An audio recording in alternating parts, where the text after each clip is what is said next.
नमस्ते, मैं नितेश मौर्य। आज हम बात करेंगे मेन बिंदु के बारे में जो आज चेंजेस हुए हैं मार्केट में, उसके बारे में।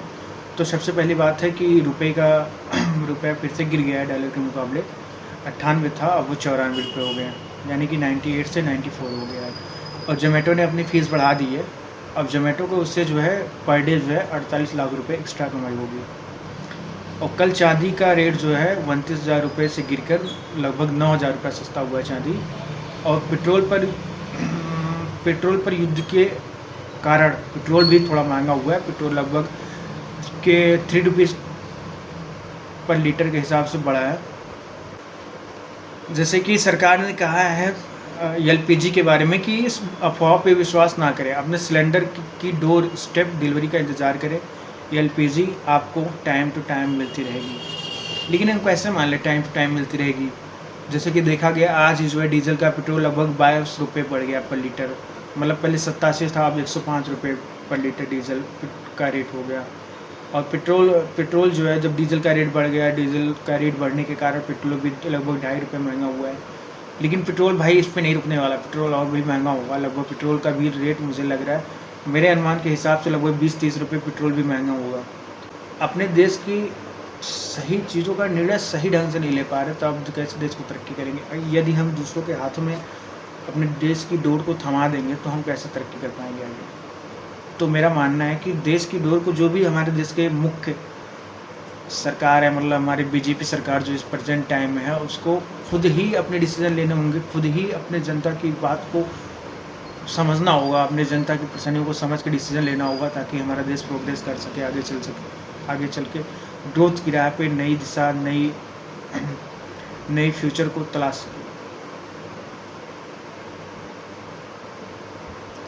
अब देख रहे हैं आए दिन रुपए का रेट गिरता ही जा रहा है डॉलर के मुकाबले।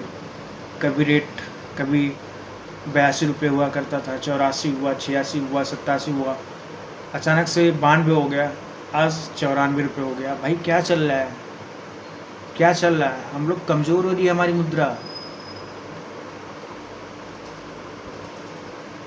हम लोग इकोनॉमिकल कमज़ोर हो रहे हैं भाई, समझो चीज़ों को। We are in depth bro. हमें इस पर उठना होगा, चर्चा करना होगा, और जो हमें अपनी ग्रोथ की राह पे चलना होगा। और एलपीजी की आए दिन समस्याएं प्रकट हो रही हैं। गवर्नमेंट हमारे इंडिया में कोई एलपीजी स्टोरेज नहीं है, कोई भी स्टोरेज नहीं है एलपीजी। भाई कैसे चलेगा ये? मतलब डायरेक्ट लाओ, डायरेक्ट सप्लाई कर दो बस। हमें अपने इंडिया में 1 महीने की ईंधन खपत, मतलब एलपीजी खपत को लगभग 30 बड़े जहाज लेके आएंगे 1 महीने में, तब जाके हम अपने 1 महीने की खपत पूरी कर पाएंगे एलपीजी की। वहाँ कितने जहाज रहे हैं? 2%। 60% डिपेंडेंसी है हुमुस चैनल से, लेकिन फिर भी कितने जहाज रहे हैं? 2 जहाज। भाई 20-22 जहाज आने चाहिए, तब जाके पूरी कर पाएंगे इंडिया में एलपीजी गैस।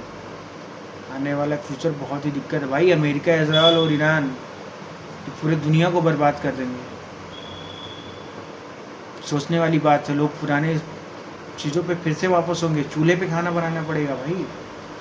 फर्स्ट तो आप उजाला योजना चलाते हैं, लोगों को सिलेंडर बांटते हैं, उसमें भी आप घोटाला करते हैं। घोटाला क्या करते हैं? आप बोले फ्री में ले जाओ सिलेंडर, फिर आप उसमें से धीरे धीरे कट करते हैं। आपने बोला सब्सिडी देंगे, आज तक समझ में नहीं आया भाई सब्सिडी कहाँ आ रहा है। वो सब छोड़ो, सिलेंडर तो बांट दिया आपने, सिलेंडर बांट दिया, लेकिन अब आप गैस ही पूरा नहीं कर पा रहे, तो आदमी क्या करे? वो लोग क्या करें जो बेचारे चूल्हा छोड़ के सिलेंडर पे आ गए थे, गांव वाले, घर वाले। यहाँ तक भाई मेरी फैमिली भी एक समय पहले कभी कभी चूल्हे पर खाना बन जाता था, लेकिन अब ऐसी आदत हो गई है कि जो भी बनाना है गैस से ही बनाना है। कैसे चलेगा भाई? बहुत बुरी स्थिति होने वाली है लोगों की। अब तो लोगों की आदत भी छूट गई है भाई चूल्हे पे खाना बनाने की। यहाँ तो कोई नहीं बनाना चाहता भाई चूल्हे पे, सब चाहते हैं गैस पे खाना बनाना, क्योंकि ईजी है जलाना। बार बार अब कौन फूकेगा? सबकी सांस फूल जाएगी भाई धुएं में, समझो इस चीज़ को। सारी गलती हमारी बीजेपी सरकार को है। जब उनको पता था इजराइल, ईरान और अमेरिका तीनों में पंगा चल रहा है, तो पहले से ही एलपीजी की व्यवस्था करनी चाहिए थी गवर्नमेंट को। कम से कम 1 महीने का स्टोरेज तो रखना चाहिए था, या तो कुछ डील करके रखना चाहिए था भाई, किसी भी परिस्थिति में हमको एलपीजी गैस लाने दिया जाए।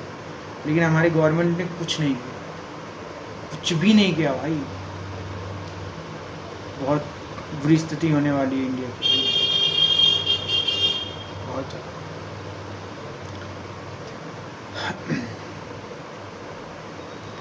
मोदी जी बड़े संकट में डालने वाले हैं। I support the government, but भाई नहीं समझ में आ रहा मुझे, सच में सीरियसली।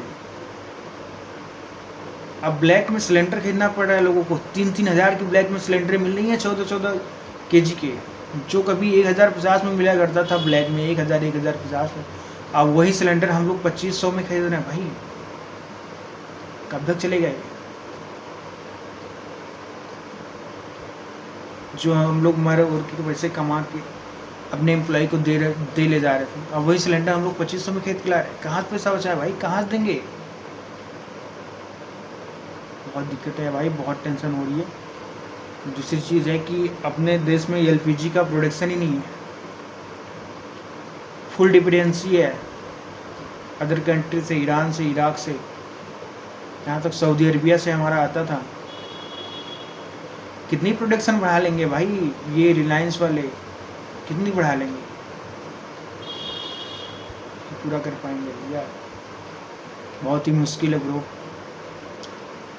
अगर ऐसे ही चलता रहा तो रेस्टोरेंट वगैरह, अभी तो लगभग मुझे लग रहा है मे बी 10% लखनऊ में बंद हुए हैं, जहाँ तक मेरा मानना है। लेकिन ऐसे चलता रहा तो लगभग बंद ही करना पड़ेगा यार लोगों को। कितना स्विच कर रहे हैं लोग, जो बेचारे पढ़े लिखे हैं तो चलो इंडक्शन पे, इलेक्ट्रिक पे स्विच हो जा रहे हैं। लेकिन बेचारे जहाँ इलेक्ट्रिक ही नहीं है वो लोग क्या करेंगे भाई, कहाँ स्विच करेंगे? कोयला जलाएंगे क्या? कोयला भी जलाना सबकी बात नहीं है भाई। आजकल लोगों को खाना तुरंत चाहिए, तुरंत ऑन द स्पॉट। उन लोगों को चीज़ें चाहिए तो चाहिए, चीज़ें नहीं मिल पा रही है, लोग चले जाते हैं भाई, वापस ले जाते हैं। As a customer, as a employer हमने फील किया है, लोग 2 मिनट से ज़्यादा वेट नहीं करते हैं। उनको ऑन द स्पॉट चीज़ चाहिए, रेडी टू ईट, तुरंत खाना चाहिए भाई। अगर तुरंत खाना नहीं मिलता है तो लोग वापस चले जाते हैं। This is a real problem. सरकार को इसके बारे में सोचना चाहिए, विचार करना चाहिए और इस मुद्दे पर कुछ काम करना चाहिए। दोस्तों आज के लिए इतना ही, धन्यवाद।